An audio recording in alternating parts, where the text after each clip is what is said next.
Olá, sejam bem-vindos a mais um encontro com o conhecimento. Hoje a nossa aula será de Geografia e comentaremos uma parte da habilidade 606, como as cidades são planejadas. Quem decide onde se localizam as áreas de lazer, comércio e residência? Você já participou de alguma assembleia municipal para decidir o orçamento do município? Essas e as demais questões fazem parte do nosso contexto das cidades e seu plano diretor. Para isso, assista o vídeo de hoje. Na aula de hoje, iremos abordar o conceito de planejamento urbano e sua importância para a organização da cidade. Já estudamos em aulas anteriores como se deu o desenvolvimento das áreas urbanas brasileiras e que o seu processo de desenvolvimento pode ser induzido pelo poder público, de forma a satisfazer as demandas da sociedade.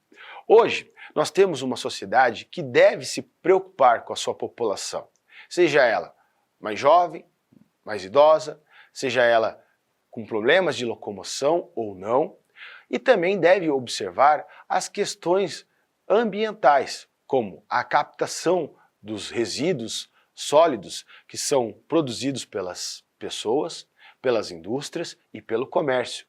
Além de observar que existem espaços que têm uma maior poluição sonora e existem espaços que requerem uma menor poluição sonora. O trânsito são todas questões que estão dentro dessa nova ótica que é viver em uma cidade. A cidade precisa de um novo olhar. As cidades precisam se planejar. São essas questões que nós vamos trabalhar na aula de hoje. Recentemente, temos ouvido falar muito sobre o plano diretor. Mas o que é esse plano diretor? As cidades brasileiras cresceram de forma não planejada.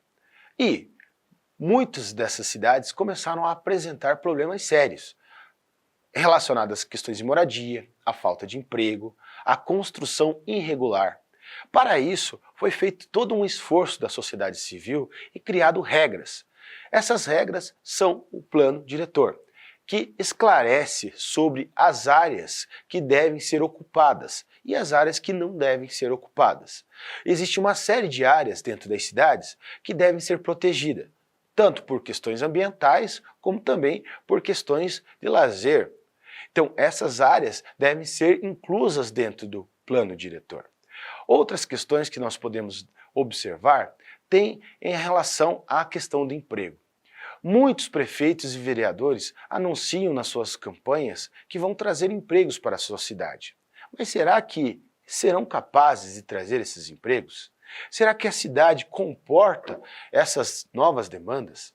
O plano diretor da cidade ele deve ser construído através de consultas públicas e todo cidadão pode participar dessas consultas.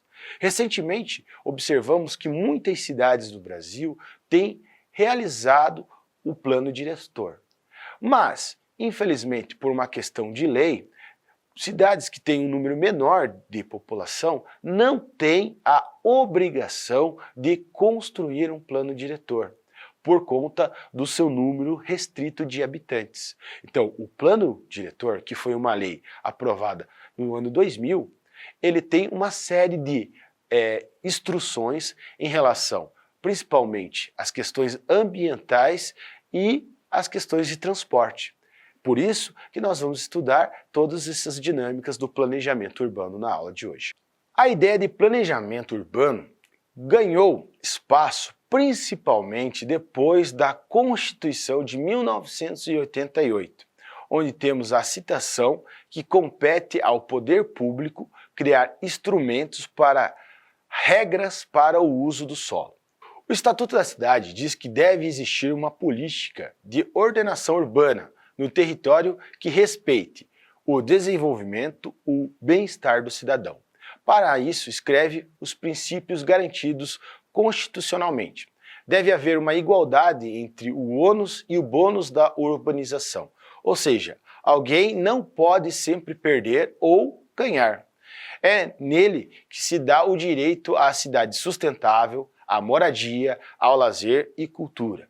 No entanto, um dos instrumentos que garantem todo esse tipo de direito, que é chamado plano diretor, só é obrigatório para cidades com mais de 20 mil habitantes. O plano diretor é um documento elaborado por uma equipe técnica, multidisciplinar e que submete à Câmara Municipal a sua aprovação. E a partir desse documento que temos a ordenação do uso do solo e que define uma série de serviços como áreas de mananciais e a política de resíduos sólidos. As primeiras cidades da civilização tiveram o seu crescimento de forma espontânea, mas com o aumento da urbanização começaram a surgir cidades que são planejadas desde o início de sua formação. É o caso, por exemplo, do Distrito Federal, que foi concebido para ser a capital política do país. O planejamento urbano obedece às etapas que incluem diagnóstico, prognóstico, propostas e gestão. Para se ter êxito no planejamento, é importante levar em consideração não somente os dados do território da cidade, mas levar em consideração as relações que a cidade possui com suas vizinhas. O processo metropolitano está aí, e aí para demonstrar que os limites políticos entre as cidades estão cada vez mais invisíveis e as manchas urbanas cada vez mais interligadas. É o exemplo das cidades que são consideradas cidades dormitórios. O que é esse conceito que nós temos? Muitos cidadãos vivem e moram dentro de uma cidade da região metropolitana, mas todos os dias tem que realizar um movimento que nós chamamos de pendular, sair da sua cidade residencial para ir para uma cidade maior, aonde ela tem o seu trabalho. Então ele trabalha numa cidade maior, mas vive em uma cidade menor. Essa relação deve ser estudada e por conta disso que o plano diretor deve levar em conta essas relações. Quais são os meios de transportes que vão ser ofertados para esse cidadão que realiza essa dinâmica. A etapa descrita como prognóstico é uma das etapas mais importantes do processo de planejamento urbano.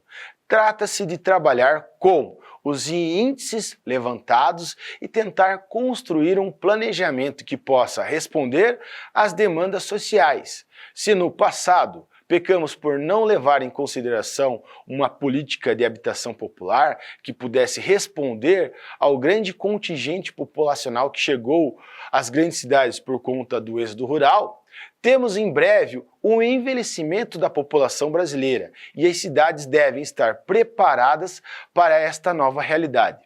Muitos gestores públicos e pessoas ligadas à iniciativa privada já vêm realizando construções de condomínio e cidades adaptadas para a terceira idade. Nessa perspectiva, teremos que construir as propostas que irão tornar a cidade do desejável em uma cidade do possível. É importante mencionar que este processo deve estar em consonância com uma equipe técnica, capaz de avaliar as propostas para que os recursos públicos não acabem sendo desperdiçados. É comum observar pelas cidades brasileiras obras faraônicas que levam grandes quantidades de recursos públicos e que se tornam verdadeiros elefantes brancos. A realização da Copa do Mundo do Brasil em 2014 foi um exemplo desse tipo de política, onde, motivados pela realização do evento, o governo federal realizou uma série de financiamentos de obras públicas que tinham como objetivo melhorar a mobilidade urbana e embelezar determinados setores da cidade. Muitos desses investimentos hoje não têm nenhum proveito social e evidenciam-se como um gasto público desnecessário. O caso, por exemplo, do financiamento das moradias populares. São casos que devemos pensar. Muitas vezes, a ótica do espaço público, ela obedece uma questão do capitalismo, onde você tem áreas mais valorizadas e, portanto, os terrenos são mais caros. A construção de moradias populares muitas vezes ficam em áreas mais longínquas, setores que nós consideramos como periféricos, ou seja, estão distantes do centro. As populações que moram nessas áreas são pessoas trabalhadoras, que muitas vezes têm que se locomover para ter acesso a serviços públicos, como de hospitais, ou até mesmo serviços básicos, como a produção ou a certificação dos seus documentos mais básicos. Toda essa dinâmica é produzida porque o espaço ele tem valor, e ele, por ter esse valor, essas construções elas não podem ser realizadas em áreas mais centrais. Hoje nós temos uma grande discussão sobre o espaço público. Será que as populações mais pobres não têm direito a conviver em áreas mais centralizadas? Quem vai fazer essa interlocução? É o governo que deveria fazer essa interlocução, possibilitar que populações que são mais carentes tenham acesso às áreas mais centrais. No entanto, essa discussão passa por uma questão orçamentária.